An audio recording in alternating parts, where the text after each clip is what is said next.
देखिए प्यारे विद्यार्थियों, आपने मेरी एक वीडियो देखी है विमीय सूत्र की कि विमीय सूत्र कैसे निकालते हैं। मैं इतना ज्यादा पढ़ा लिखा नहीं हूँ, काफी दिन हो गए। मैंने कभी सन 80 में हाई स्कूल करी थी, 81 में जो है 11वीं करी थी, 85 में मैंने स्कूल छोड़ा था लखावटी से ग्रेजुएशन करने के बाद।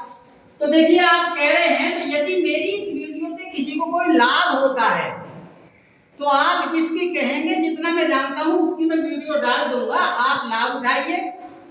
कम से कम 200-400 विद्यार्थियों का यदि लाभ हो जाता है तो मुझे वीडियो बनाने में कोई ऐतराज नहीं है, मेरा चैनल बना हुआ है। तो देखिए आप सार्थक अंक की कह रहे तो सार्थक अंक कोई हुआ नहीं है। सार्थक अंक देखिए क्या है। सार्थक अंक मैंने पहले लिखा है, किसी भी भौतिक राशि को शुद्ध रूप में व्यक्त करने वाले अंकों को सार्थक अंक कहते हैं। सार्थक होना चाहिए उसका। अभी हम कहते हैं एक आदमी की लंबाई 200 है, तो क्या है वो 200? कुछ भी नहीं है। यदि हम कह देंगे 200 मीटर है, सेंटीमीटर है, या किसी भी वस्तु की लंबाई मिलीमीटर है, सेंटीमीटर, तो सार्थक में आ जाएगा।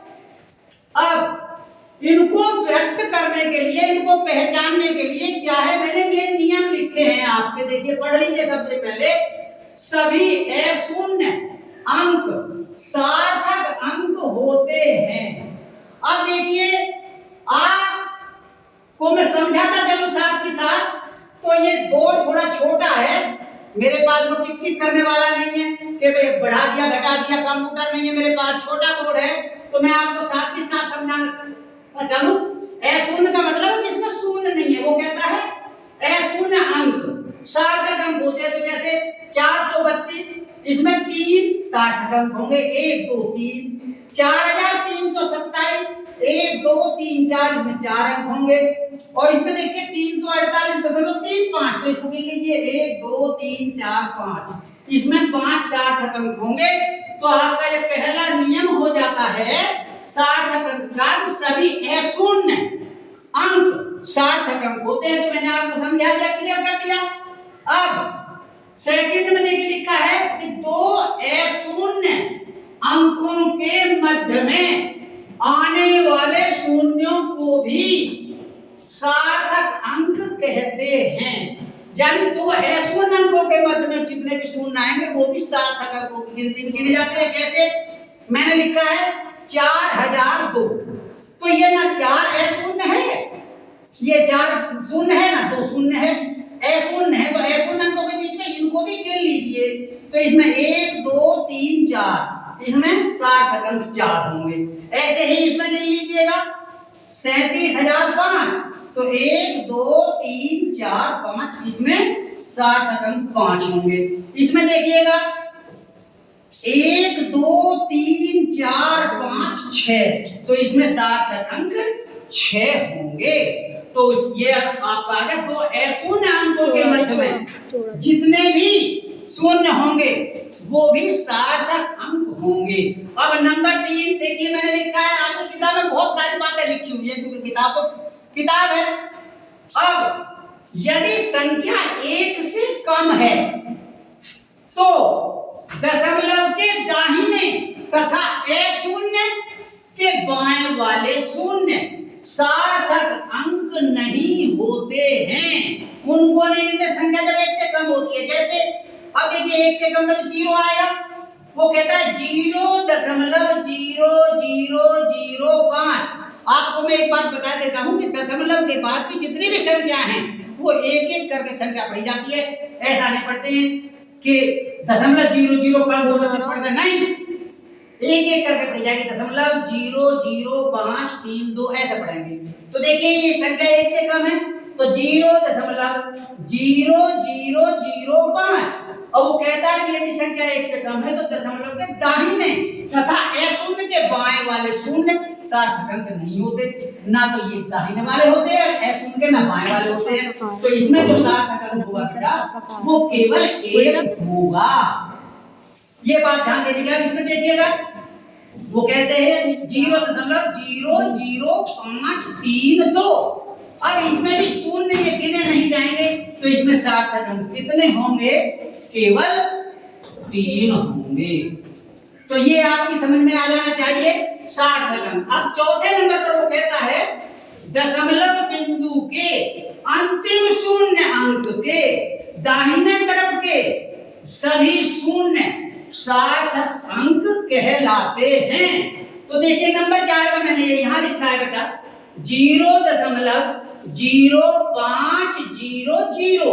अब देखिए वो कहता है, ध्यान दीजिए इस पे, दशमलव बिंदु के अंतिम शून्य अंक के, अंतिम शून्य ये है दशमलव बिंदु के अंतिम शून्य अंक के दाहिने तरफ के सभी शून्य सार्थक अंक होते हैं। तो देखिए दाहिनी तरफ के, अब इसमें कितने हो जाएंगे बेटा? 1 2 3 4। इसमें कितने हो जाएंगे? 4 अंक हो जाएंगे। अब देखिए आपकी किताब में भी लिखा हुआ है, सारी चीजें लिखी हुई हैं। तो अब आपने देखा है कि दशमलव 0.0500 में जो कितने अंक हो गए, ये 0 नहीं मिल जाएगी। अभी आप ध्यान दीजिए, वो कहता है कि दशमलव बिंदु के अंतिम शून्य अंक, दशमलव बिंदु का अंतिम शून्य कौन सा है? ये है दाहिने तरफ के सभी शून्य। अब दाहिने तरफ के सभी शून्य गिने जाएंगे इस शून्य के बीच। तो यहाँ पर जो होगा वो आपके जो होंगे वो 3 सार्थक अंक होंगे। समझ में आई बेटा बात? ऐसे ही इसमें भी देखिए 1 अंक तो ये है और इसके बाद ये 3 अंक बन जाएंगे, तो यहाँ आपके सार्थक अंक 4 होंगे। समझ में आई बात? अब वो 5वें नंबर पर कहता है अशून्य अंक के दाहिने वाले शून्य, यानी कि अशून्य अंक, जहां शून्य नहीं होता उसको अशून्य बोलते हैं। अशून्य अंक के दाहिने वाले शून्य सार्थक अंक नहीं होते हैं। अब यहां पर देखिएगा, तो जैसे हमने 2000 लिख दिया, या 3 ये 32 ये लिख दिया 3,26,000। अब इसमें बेटा हमारा सार्थक अंक 1 ही है। अब यहाँ पर मैं आपको थोड़ा सा समझाऊंगा। यहाँ 1 है सार्थक अंक और यहाँ पर 3 हो जाएंगे। वो कैसे हो जाएंगे बेटा? देखिए इसमें जब तक हम इसकी कोई माप ना दें, लंबाई चौड़ाई या किलोग्राम ना दें तो है, और यदि हमने कह दिया 2000 मीटर या 2000 किलोमीटर तो आपके सार्थक अंक बन जाएंगे फिर आपके पूरे। तो यहाँ पर ये बात ध्यान देने की है। तो ये सार्थक अंक आपके साथ समझ में आ गए। अब एक बात और कहता है वो कि 10 की घातों को सार्थक अंकों में नहीं लिखा जाता है। जैसे अभी हम लिखते हैं 1.5 गुना 10 की पावर 10, तो इसमें आपका कोई भी ये 10 की पावर 10 या 5 इसको नहीं लिखते हैं, इसमें केवल ये अंक देखते हैं। बात नहीं भाई, देखो आप वीडियो भी कह रहे हैं फिर बात भी घट रहे हैं, तो इसमें केवल सार्थक अंक हमारे यही 2 होंगे। अब आपको ये समझ में आ गया होगा, क्योंकि इसको लिखने की प्रथा नहीं है सार्थक अंक में, तो सार्थक अंक कोई हवा नहीं है। सार्थक अंक को समझने की कोशिश कीजिए।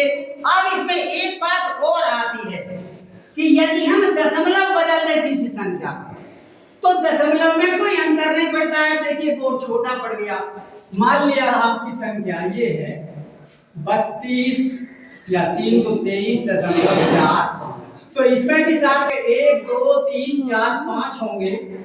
और यदि हम इसको इस प्रकार से लिख दें 32.345, तो इसमें भी आपके सार्थक अंक 5 ही होंगे। तो इसमें ये नियम और है कि दशमलव परिवर्तन से सार्थक अंक की संख्या में कोई भी परिवर्तन नहीं होता है। तो देखिए बेटा, यदि आप इस वीडियो को शेयर करेंगे, विद्यार्थी मेरे कुछ लाभ उठाएंगे इसका, तो फिर जैसे आप कहते हैं परमाणु मॉडल भी कह रहे हैं या किसी भी चीज की कह रहे हैं, तो मैं आपको वीडियो डाल दूंगा और मेरी वीडियो से आप लाभ कमाइए। मैं कोई पैसे के लिए तो पढ़ाता नहीं हूँ, चूंकि मुझ पर काम इतना रहता है, मैं पशुओं का काम देखता हूँ और फिर घर का भी काम देखता हूँ और छोटे विद्यार्थियों को पढ़ाता हूँ।